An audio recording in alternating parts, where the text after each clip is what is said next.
복된 소식 아름다운 소리 AM 1590kHz 시카고 기독교 방송입니다.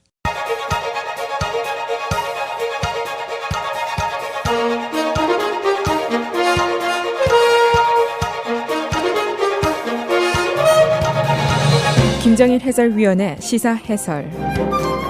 세상을 넓게 봅니다. 삶의 지평이 넓어집니다.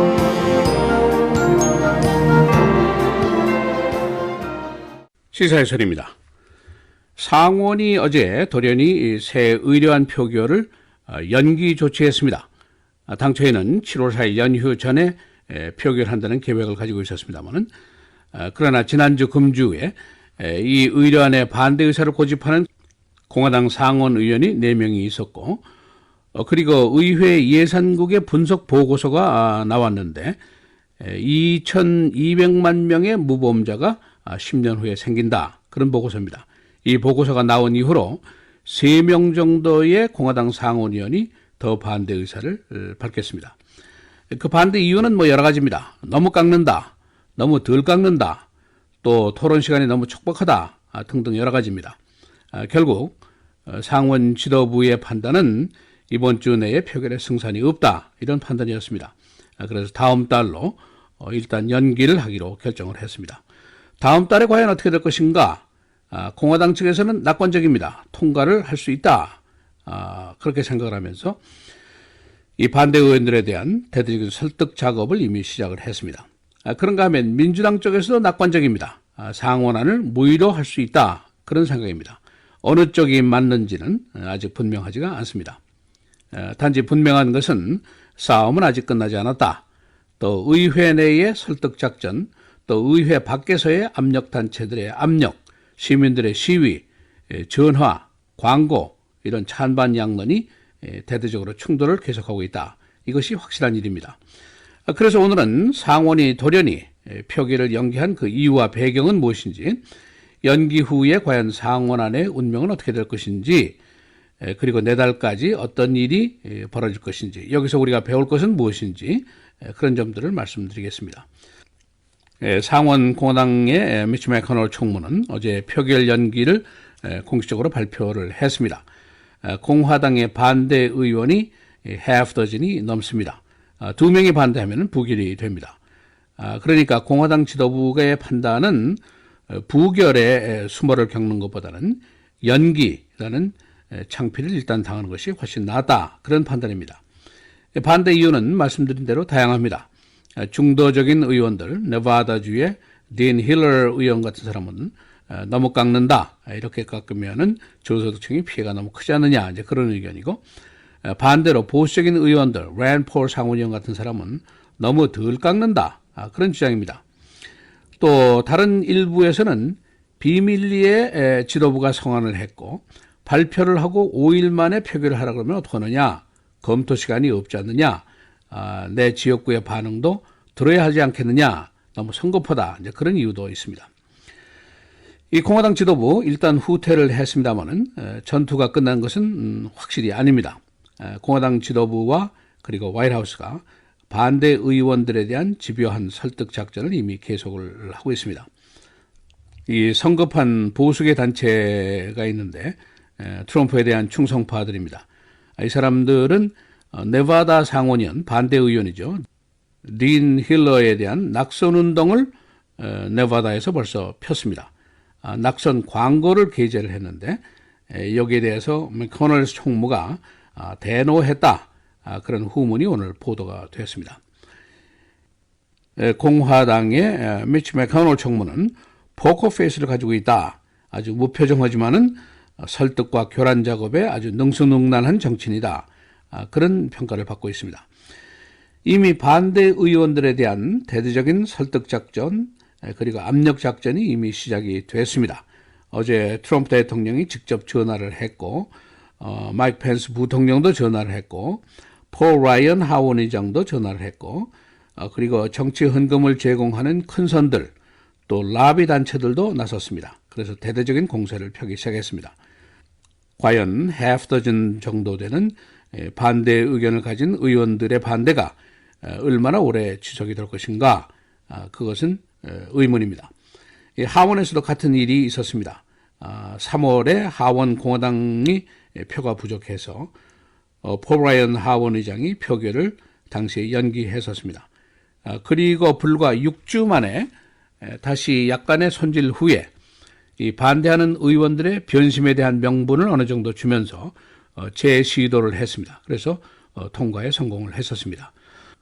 이번 표결 연기에는 적시에 나온 의회 예산국의 보고서도 큰 역할을 했다고 볼 수가 있습니다.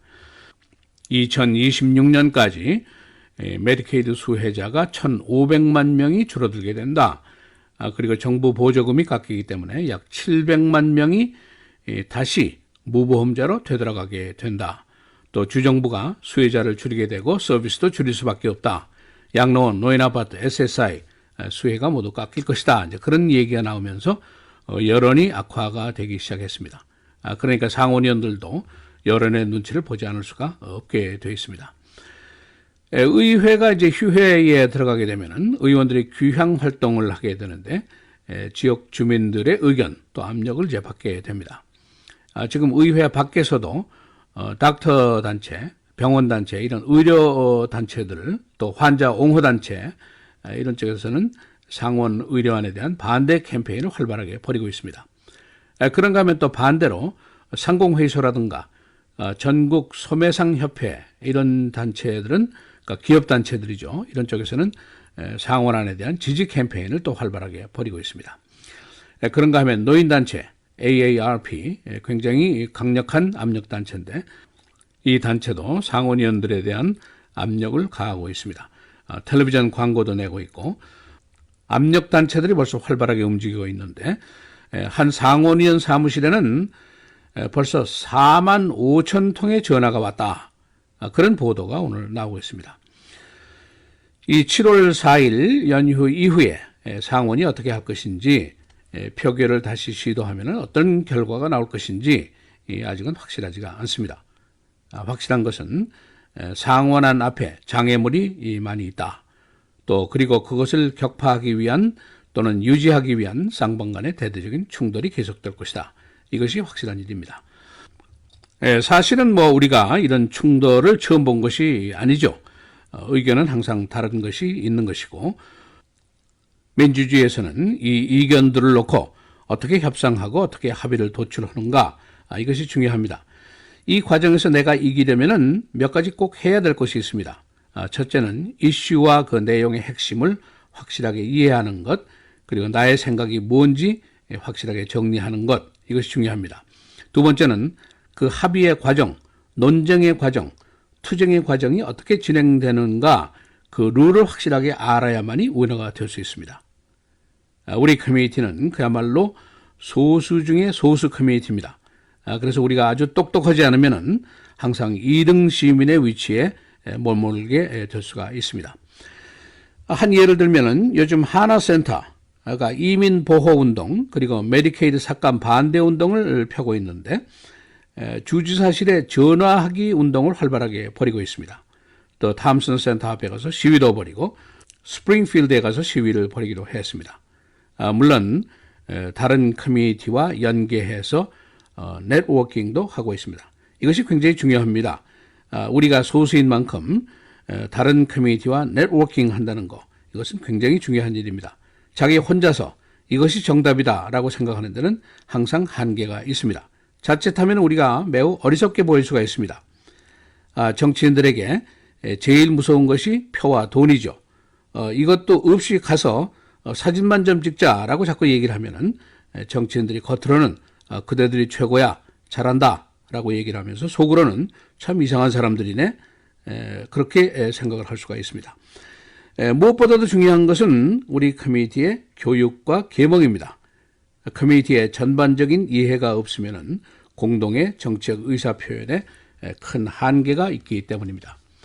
미국의 이슈가 무엇인지, 이 이슈의 핵심이 무엇인지, 나의 생각은 무엇인지, 이 이슈와 나와의 관계는 무엇인지, 우선 이런 것에 대해서 관심을 갖는 것, 또 이해를 충분히 하는 것, 이것부터가 시작이라고 볼 수가 있습니다.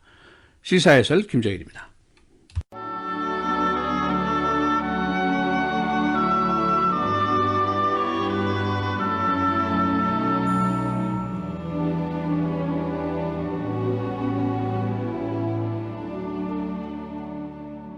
또 하나님이 이방을 믿음으로 말미암아 의로 정하실 것을 성경이 미리 알고 먼저 아브라함에게 복음을 전하되 모든 이방인이 너로 말미암아 복을 받으리라 하였느니라.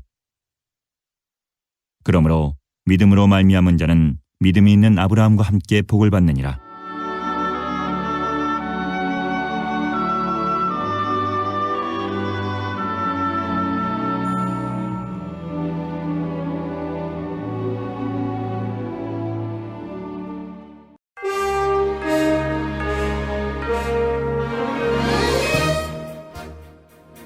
헤드라인 뉴스입니다.